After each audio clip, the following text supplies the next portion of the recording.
Teren futa lillahi hajetoden to seren behola bebur egunas. Teren futa lillahi hajetoden to seren behola bebur egunas.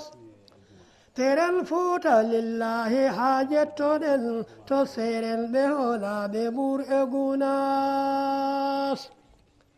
So terde so ɓerɗe jehen barroɗen so jawɗele ma ɓesmu faade gunas mbaɗen tarbiyayneedi pittali men gonen lesmu rabbi ɓe mur e gunas mufidul muridi muhammadu saidu as'adu mas'udu mur e gunas mbaɗen awwalal juuragol ceerno men to alhaji amadu mawɗo gunas murabbi muraqqi fa huwa kamilun mukammilu gondiɗo ceerno gunas aminay nabiyin e almuɓɓe mum ɓe lomti ko tijjani mbur e gunas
rahmatullahi taala wa barakatuh.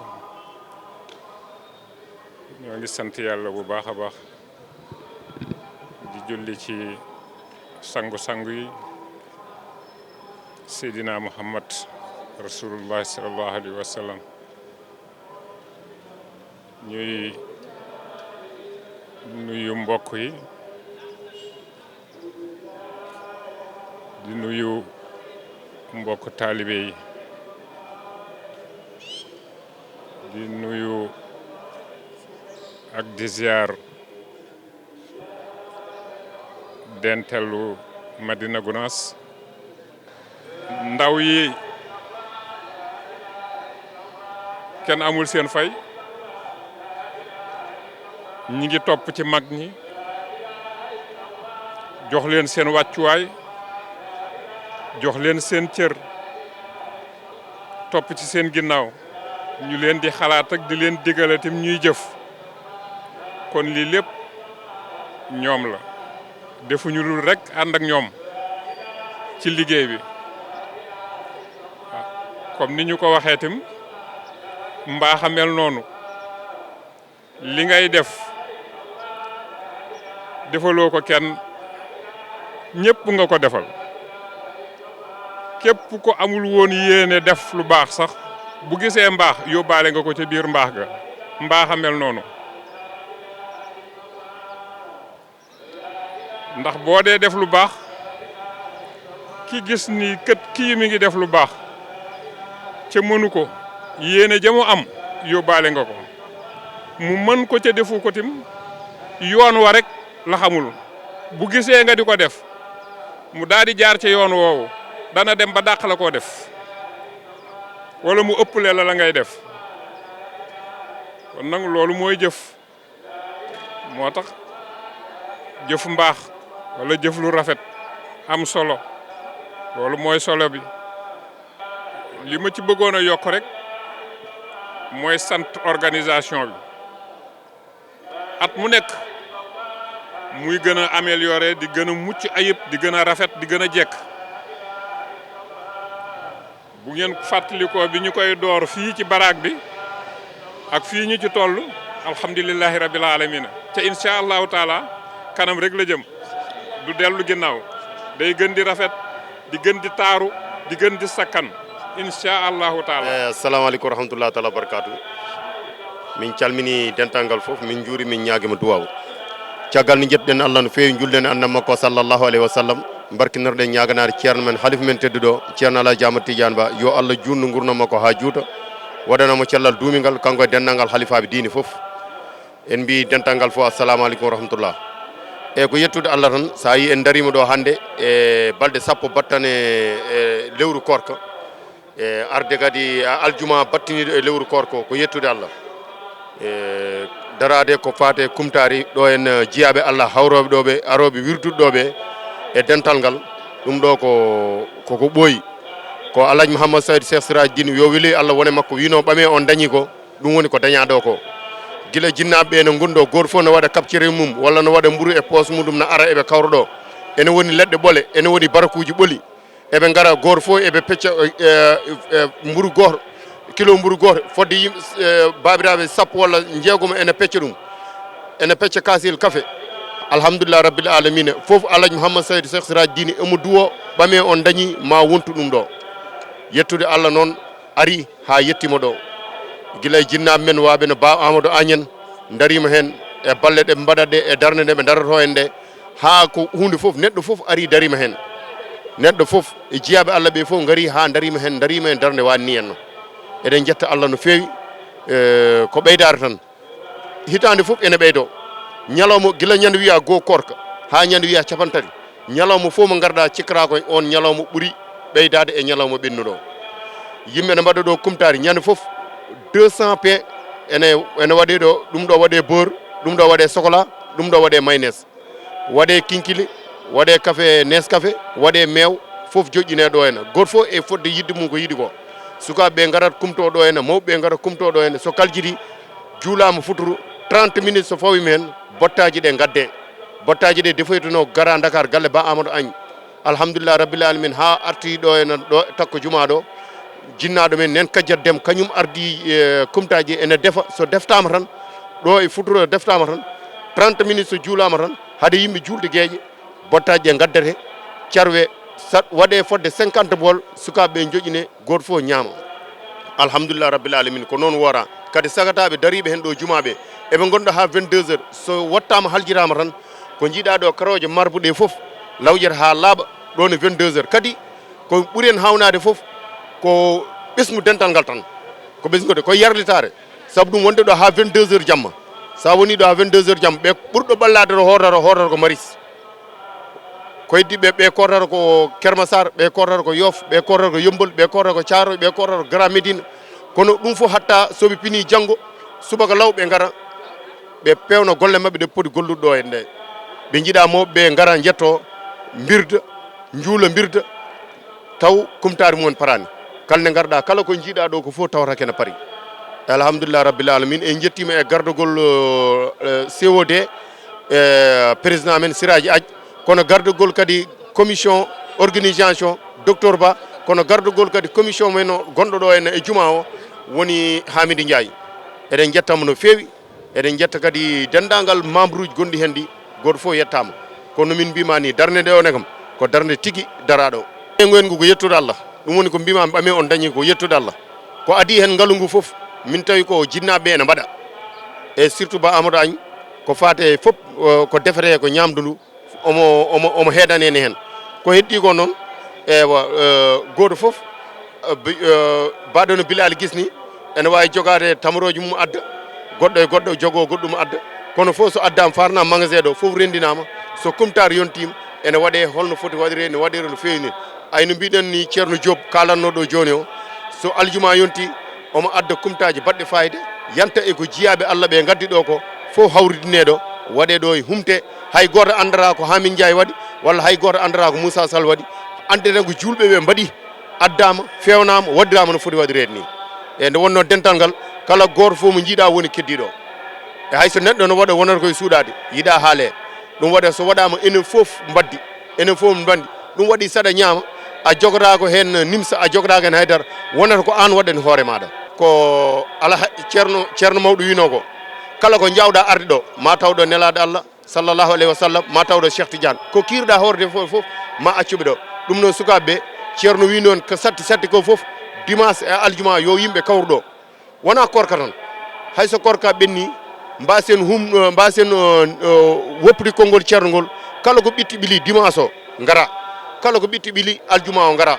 so korka ari kadi kala haajuji joguinɗa walla haajuji nangguɗa gacca ɗumen gara daroɗa e korka he daroɗa e wawde fewnande julɓeɓe garɗa lomtade jume saabu ɗum ko dental wiya mawɓe gonata koye mawnude kono ko sukaɓeɓe gonata lomtade ɓe mbiyata doole so tawti doole ko nden doole ɗen ɓurata hewde ɗum noon garen guila jong ene jongini drapeau Madina Gounass ko ceerno wi ko Allah ɓorni wutte o Madina Gounass no fonno wade ni ha haljiti heddi ko neɗɗo o moƴƴa e nder hen kono kanko so yiiɗi bonde o bonoyi tan kono Madina kañum bonnata walla dental ngal kañum bonnata ɗum noon gare moƴƴen e nder hen dañen hen ko dañata hen ko e ñetti ceerno men halifa men ceerno Ahmed Tidiane Ba ene ñaagi Allah subahanahu wa taala yo duuso ɓooy wadde cellal e kisal Dia Seydina Mouhamed en calmini kadi télévision arɗo ɓe hono Pini TV du Sénégal en calmini on min juuri won enen mbiyata ñaagi Allah yo Allah waɗ ɗum téléji ha wawa ƴewre diaspora aduna fof Dia Seydina Mouhamed no musidɗo Moussa Sall wini jomno wini bandiraɓe ɓeɗo min ko caggal Allah caggal ɓeɗo gonmi en mbiya komin ardi ɓe ko kamɓe ardi min woni bayfam kala ko mbi kam kala ko jamiri ko ɗum mbaɗanmi e kumtade ndiɗo noon en mbiya fuɗɗima ko ɗo tawren ɗum guila jinnaɓe men ceerno Amadou Alassane Agne e mawɓe en ganda ɗum noon ɗe ñaagui Allah subahanahu wa taala ɗo min wuuri ha duuɓi kewɗi kala ko neɗɗo wawi wadde yo wat hen kala ko neɗɗo wadde hen yo wat hen par ce que ɗum ɗo sa tawi goto neɗɗo goto waɗa goto goho ɗiɗi tati ñagala wona sappo ha temedere ɗum ɗo hen fof koko ɓeydoto rek eyyi haala ka wasa juude par ce que musidɓeɓe kaali foof jettoro Allah tan yetti commission organisation gonɗo ɗo par ce que guila goho korka ha korka timma jen fof eɓen ɗo walla ɗo julɓeɓe ɗo ñamri ɓe kumtiri toppitade jama ka guetti Allah guetti bandiraɓe foof yettude Allah yettude Amadou Alassane Agne kala mo yettani Allah yettani sababu julɗo dewowo Allah jokko o e ndam ko waɗata ko yo Allah hokkumo ɗum tawoy ɗum janngo en tawama kadi hikka kadi yo Allah hokken kadi tawede mo wuuri oɗo kajja dem emin jetti Allah min jettimo ardi bonnani nduggu makko mankani wona lijim wona to banggue liɗɗi minen kadi min mbaɗa hen mbatta hen juuɗe amen min defa ha moƴƴa min defti min gayni ko sukaɓe worɓe garanta nawa jama so nawi jama kañumen mbaɗata e ley pecca carwa poɗɗo hebde gueɗal muɗum heeɓa ñamoɓe ɗon e jamaɓe e ñaama ɓe ngala to ñaamiɓe ɓenne kadi nokkane hen mun fo ñamoya par ce que kanko waɗiri tan ko Allah julɗo jeeɗaɗo foof Ceerno li muy def nii yal na ko yàlla saxal yàlla yàggal ko ci am Abdourahmane Agne du Agne la yal na ko ci yàlla saxal yàlla yàggal ko ci du mu ngi koy soog a def ay ati at mu ngi koy def maire bi fii la daan indi lekk bi fii ci mbedd bi mooy maire bi wàññeeku yëpp suñu kanam la loolu ay ati at la yal na ko yàlla dooleel yal na ko yàlla may wér yal na ko fi yàlla yàggal li muy def nii jafe na am na ñu fi am alal te lii duñ ko def li muy def nii dafa jafe ci àdduna jafe na lool yal na ko yàlla saxal nag yàlla yàggal ko ci ñu ngi koy rafetlu di ko jaajëfal bu baax li muy def nii yàlla rek moo ko koy fay yal na ko yàlla fay ci ay yiwam yu bëri ak xéewal yu bëri ak wér yal na ko yàlla rof wér ak yàggal ko fi lool mu yàggal ko def yu baax yu nangu sonn xale yu am diine yu baax ñoo nekk nii ak Siraajo Agne sama doom kooku sama doomu bopp la maa ngi koy ñaanal yàlla gudd fan ak wér gu yaram yàlla yàggal